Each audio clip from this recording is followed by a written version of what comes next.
So you're probably thinking becoming a real estate agent is a great idea. You're probably working a 9 to 5 and you're completely frustrated. I get it because I've been there too. I was an electrician before I actually got into real estate. And I'm gonna share with you what I found out to be true about the real estate industry, what it actually takes to be a successful real estate agent or thrive in real estate. I think in the general public itself thinks that all you do is show properties and then you make big commission. But I can assure you that is not true. And in this video, I'm gonna break down 6 characteristics or qualities that are must to be a successful real estate agent. So if you're considering being a real estate agent or you'd like to know how to become a real estate agent and what's all involved, I'm gonna be covering that in this video right now. So stay tuned and let's get into that right now. And guess what? I'm actually gonna be sharing you a bonus tip that is critical for you to be successful in real estate. So stick around right until the end. Okay, let's dive into it right now. What does it actually take to be a thriving real estate agent? What characteristics, what traits, and do you embody these? Okay, so what you would like to do is take an analysis of yourself before you actually take the step to get into real estate. I can assure you with myself, it was a rude awakening, and it took about 2.5 years before I actually started to figure out this business and realized I'm wearing a lot of hats and there's a lot of things that I don't know about myself, and there's a lot of things I don't know about business, and there's a lot of things that I don't know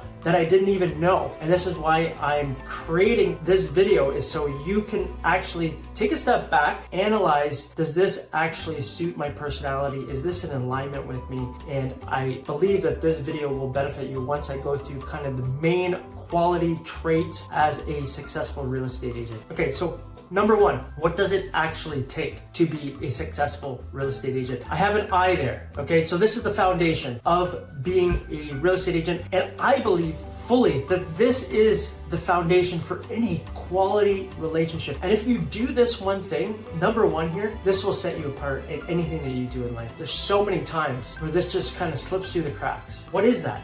Starts with an I. Integrity.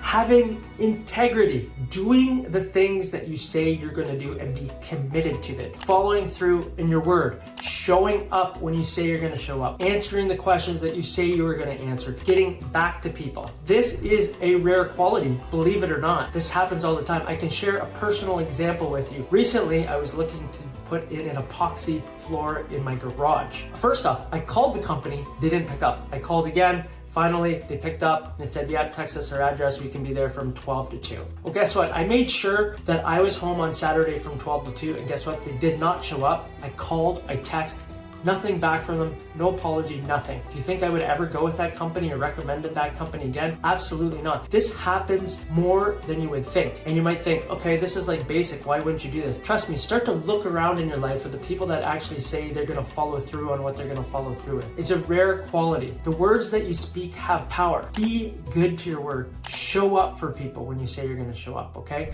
So having integrity, not just in real estate, in life in general. If you have integrity with yourself, you can have integrity within your business. Look, if you're showing up and stuff is slipping through the cracks in your life, it's probably because you're not respecting yourself and you don't have integrity within yourself. So it's something to look out for, analyze about yourself too. And take a look at the people in your life. Do you really want to surround yourself with people that don't show up when they say they're going to do something, or they're going to be late a half an hour but they don't call you? Like, at least the courtesy to let somebody know is really important too. Life happens. You get stuck in traffic, stuff like that. Just let somebody know. It's so simple, and respect somebody's time. Okay, so that's number 1. If you don't have integrity, don't get into this business, okay? If you have integrity, you're gonna set yourself apart, for sure. Okay, number 2, what is S? Self-motivation. Can you self-motivate yourself to do the work? Nobody is telling you what to do anymore. If you're at a job right now, you're being basically told what to do, or you have an outline of what your job role is. You have to be self-motivated in this business. You have to take a look at what needs to be done, and then you have to set a schedule for yourself and stick to that schedule. And yes, you can be flexible, but you have to be self-motivated if you really want to thrive, because it's about the action that you take in this business, okay? This will lead into number 3, but again, you have to be self-motivated. So take a look at yourself and analyze if you can be self-motivated. When you're at work right now, do you take the next step before the boss or the person that's kind of looking after you says anything? Do you stay late when it's not necessary? Do you go the extra mile when it's not necessary? If your personality type is like this, you will probably thrive because you're a self-motivator. If you wait for somebody to come to you and tell you what to do and you don't do anything proactive, then this business probably is not for you. Which leads into number 3, is being disciplined.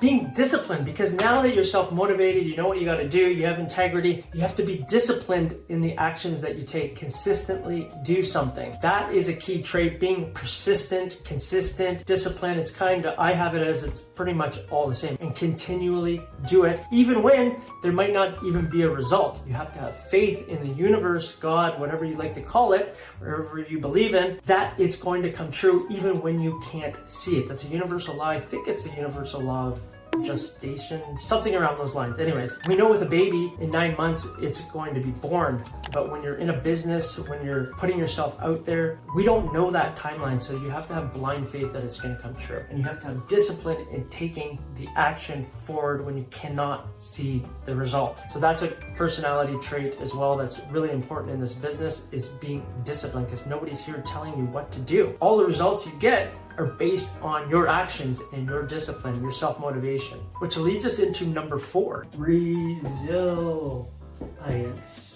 resilience, sticking with something. You're gonna be knocked down, there's gonna be failures, there's gonna be a lot of no's. I have been there, and I've shared in other videos about it. My first year in real estate, I only made $4,500. It was a rough go, and I questioned if I made the proper career change. I doubted myself. I was frustrated, I was overwhelmed, and I felt like everybody was telling me to do this same old thing, or things that worked back in the 80s and 90s. I was very overwhelmed, to say the least. And during this, you have to be resilient. There's gonna be people that say no to you. There's gonna be people that turn down. You're gonna do all the work. You're gonna go to the listing presentation, and guess what? It doesn't matter what you say, they're gonna go with somebody else. You're gonna put in all this effort and you'll be like, I don't get it. It's just not paying off. This is where you have to stick with it. There's a book called 3 Feet from Gold, and there's a lot of great examples in there. And if you haven't read that book, I highly suggest it. Along with that, if you haven't read Think and Grow Rich, a lot of these principles are within Think and Grow Rich. It's a great book to read too. And I could go in another whole video on Think and Grow Rich because I love that book. I've read it over 15 times. I read it once a year. Foundational component to just understanding success principles or traits of people as well. So, a side note,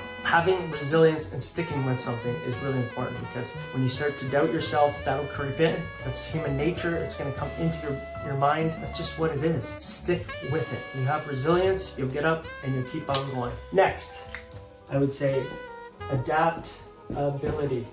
Adaptability. You have to schedule, you're looking at your calendar. It's like, I don't want to be adaptable. In this business, it can be a reactionary business. So what I like to do, and I've talked about it in other videos, is I plan my calendar. Typically, I'm the creator of my life in the mornings. In the afternoons, I have my appointment set where I go out, and it's more reactionary. But you do have to be adaptable and flexible, because in real estate, people have different schedules. Typically, they are working a 9 to 5 or a job, so you have to be flexible in the evenings. And you can set boundaries in that too, and I will shoot another video on boundaries and standards, because it's something that I've had to come up with too, so people don't take advantage of it. You get treated the way that you allow somebody to treat you, so having boundaries is important. You have to stay flexible. Somebody wants to go see a property, does that work? Well, in the mornings I do this, but I can go and we can take a look at this property at 3 in the afternoon or 5 in the afternoon. Be flexible, be adaptable in this business. If you're so rigid, it's just not going to work. It's going to irritate you. It's going to get you kind of triggered, depending on your personality, of course. However, this is why it's important to set a schedule and set boundaries and standards. Are you able to shift and move when there's multiple different things coming with you? Because at some point in this business, when it gets really busy, there's a lot of things that can come at you. Please keep that in mind as well. One of the most important things I'm going to be touching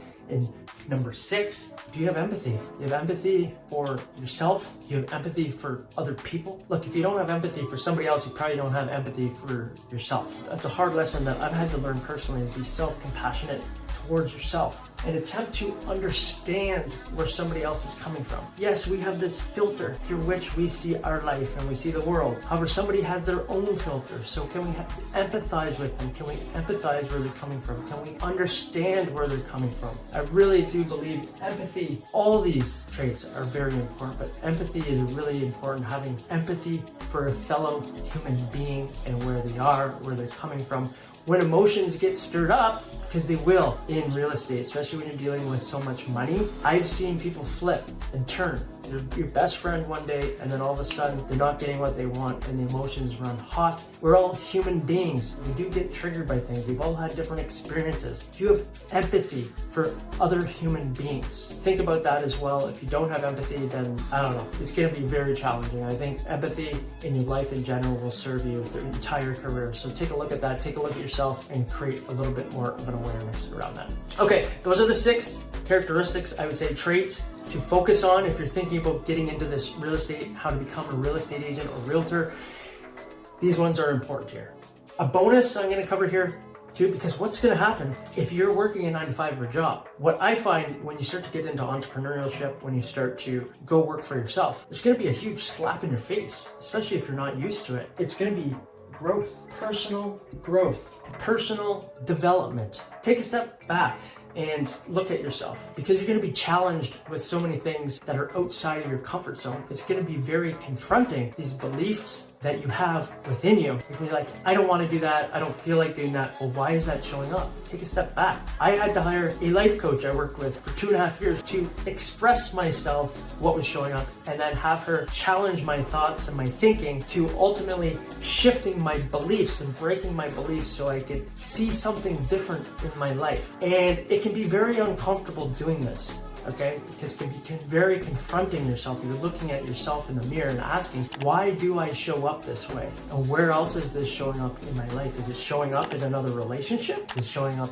with my spouse? Is it showing up with my kids? Where else is this showing up? So when you get into this, when you jump into this career, and if you're not used to entrepreneurship and you're jumping into this career, it's going to be very confronting. And I know personally, I'll speak into this myself. I was like, I don't want to be seen. I don't want to put myself out there. I don't want people to know who I am. I'm an introvert. I don't want to put myself out there. I don't want my face on the sign. Well, guess what? If you don't do that, if you don't get comfortable with that, you don't get business. You have to put yourself out there. You have to be able to have the conversation. You have to be able to build rapport. So there's this growth that's going to come where you're going to have to acquire skills, look at yourself. I had originally, when I got into this, thought, I'll do this and then the growth will stop. This is never ending process of you evolving, your soul evolving, you a new version of yourself. This doesn't stop. The work never stops. The growth never stops within you, okay? That is a constant. It'll never stop, the growth. So if you haven't considered the growth, the personal development, I can assure you, you're going to be confronted with things that you never even knew were in your subconscious mind that are going to come up, that are going to challenge you. So please be aware of that as well, that this is a personal development journey that you are going on when you jump into being a real estate agent. And if you like this video, if you enjoyed it, give me a thumbs up, comment below, and subscribe to the channel. When you subscribe to the channel, it incentivizes me to know that I'm helping and serving and supporting fellow real estate agents out there, and I will continue to do videos. So please subscribe to the channel. It motivates me to continue to do videos like this and speak into what served me and share it with you as well. And if you'd like to learn more about other lead gen methods that work in this business, I have simplified the process. Really, I believe I have, because it can be overwhelming when you first get into the real estate business. Watch this video here. It'll help you. Watch this video, and I look forward to seeing you on the next video. I'm Nick Doherty. Bye for now.